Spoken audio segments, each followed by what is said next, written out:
Bon, Pokémon raconte l'histoire d'un monde. Ok, il existe des bestioles du nom de Pokémon avec des capacités uniques. Sauf Magikarp, lui c'est une merde. Avec 151 Pokémon. Rectification, il existe plus de 850 Pokémon. Oui, les scientifiques de ce monde sont teubés. Mais dans ce monde, tout le monde veut devenir le meilleur. Démerdez-vous sur la suite, hein. J'ai pas que ça à foutre à raconter Pokémon de base. Et au pire, allez sur Wikipédia parce que j'en ai rien à branler. Bon, Pokémon Mewtwo contre-attaque nous plonge dans un laboratoire de scientifiques qui ont fait un clone de Mew, le Pokémon le plus puissant, mais ils l'ont amélioré en l'appelant Mewtwo. C'est marrant parce que si tu traduis, ça donne Mew 2. Trop drôle, fils de pute. Après un pétage de câble de Mewtwo, il explose le laboratoire. Giovanni, gérant de la Team Rocket, veut s'associer avec Mewtwo. Après un entraînement constant, Giovanni change d'avis envers lui. Je croyais qu'on était associés. Bah non, t'es un larbin à mes yeux, et tu vas faire quoi? Oh merde, j'avais oublié qu'il avait les pleins pouvoirs! Mewtwo se jura alors de détruire le monde. Nous suivons principalement Sacha, un enfant qui s'est barré de chez sa mère pour devenir dresseur. Pierre, le champion de la Reine Roche, et Andy, le championne de la Reine Cascade. Et c'est tout sur eux. Bah l'un c'est un gros pervers sexuel qui pourrait sauter dans n'importe quelle grand-mère, et l'autre c'est juste une fille. Un dresseur en homme défie à Sacha d'un duel de Pokémon. Après qu'il ait démonté facilement, Sacha, en bouffant son repas, reçoit un courrier d'un Dracolosse auquel ils sont invités à un tournoi sur l'île Neuve. Wow, elle est toute petite, mais je suis sûr qu'avec un peu de beurre, ça passerait mieux. Tu peux me la passer pendant 5 minutes? En acceptant l'invitation, ils partent pour l'île Neuve. Pendant ce temps, du côté de Mewtwo, je sais même pas ce que je fais.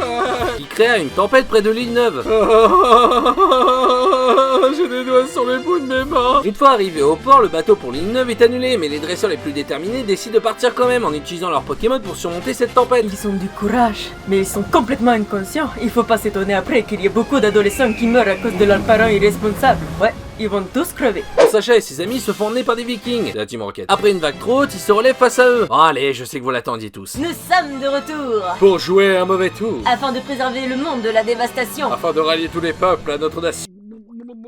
Ouais, c'est pas le moment. Après que le bateau s'est effondré, Sacha et Ondine utilisent leur Pokémon eau pour se tirer de cette tempête et arrivent à l'île Neuve comme la Team Rocket. Une fois avoir présenté leur invitation à la servante, ils rentrent à l'intérieur et voient qu'il y a que 3 dresseurs qui ont réussi à franchir la tempête. C'est alors que le maître de ces lieux qui se présente à eux qui est Mewtwo. Salut.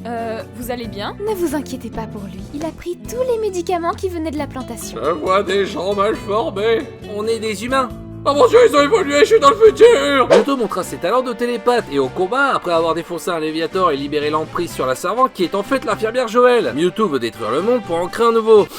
Ouais, ça sent le point Godwin. Pendant ce temps, du côté de la Team Rocket qui se sont infiltrés sur l'île et découvrent une réserve de clonage en testant par accident sur Meowth. Apprenant également que l'île Neuve n'est d'autre que l'endroit où a été créé Mewtwo. Sacha et deux dresseurs décident de lancer un duel à Mewtwo et décident de réveiller ses 3 clones, Florizard, Dracofeu et Tortank pour les défier, et c'est de même pour les dresseurs. On aura donc Florizard contre Florizard, Tortank contre Tortank et Dracofeu contre Dracofeu. C'est des dresseurs de Pokémon, ils sont pas dit une seule fois que le feu contre le feu ou l'eau contre l'eau ça servait à rien, ils ont décidé de débile à partir de quand, putain. Après une défaite pour les dresseurs, Mewtwo utilise des Pokéballs autonomes pour capturer leurs Pokémon. Tous se font capturer, mais Pikachu résiste le plus. Laissez Pikachu, c'est la seule chose importante à mes yeux. Mais quel enculé! C'est sûr Pokémon! Mais c'est un échec pour Pikachu qui s'est fait aussi capturer. Après avoir entré dans le laboratoire, Sacha parvient à détruire la machine de clonage malgré que Mewtwo ait réussi à les faire cloner à temps. Une fois ces clones réunis, Sacha entre en scène avec tous les autres Pokémon pour arrêter Mewtwo de la manière la plus conne et suicidaire. Je te laisserai jamais détruire le monde et les Pokémon.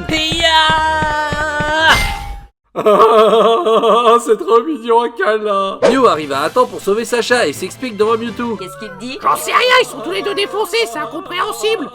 Mais Mewtwo s'en fout complètement et décide de faire affronter les Pokémon clonés contre les originaux en bloquant leurs facultés. Petit point personnel, la première fois que j'ai vu le film, c'est-à-dire il y a 3 semaines, j'ai trouvé cette scène complètement conne.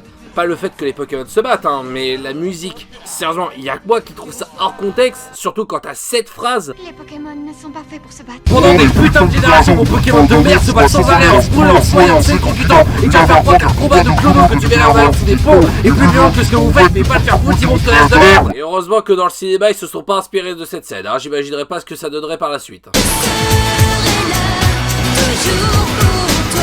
Mew et Mewtwo décident de lancer leur attaque ultime et Sacha s'interpose de l'attaque et meurt. Ça fait 1. J'ai vraiment envie de savoir si c'est vrai que Sacha meurt plusieurs fois. Après que Pikachu essaya de le ramener, qui ne marcha pas du tout, tous les Pokémon pleurent tous ensemble, qui ramènent Sacha à la vie. Bougez pas une seconde. Eh toi, psychoquac. Allez, chien, le bordel, j'ai une centaine de personnes à faire ressusciter, couilles. Mewtwo comprend alors qu'il faut être sympa dans la vie, décide de partir avec les clones et de faire effacer la mémoire de ce moment à Sacha et ses amis sur l'île. Une fois ramenés au port et qu'ils aient oublié, tout redevint à la normale. Et c'est ainsi que l'histoire de Mewtwo se conclut ici. Maintenant, Sacha et Pikachu vont reprendre leur aventure pour devenir le meilleur dresseur. Prêt pour de nouvelles aventures, Pikachu? Oh mon dieu, Pikachu! Oh, c'est trop beau! Oh, j'en peux plus! Oh, ça vient!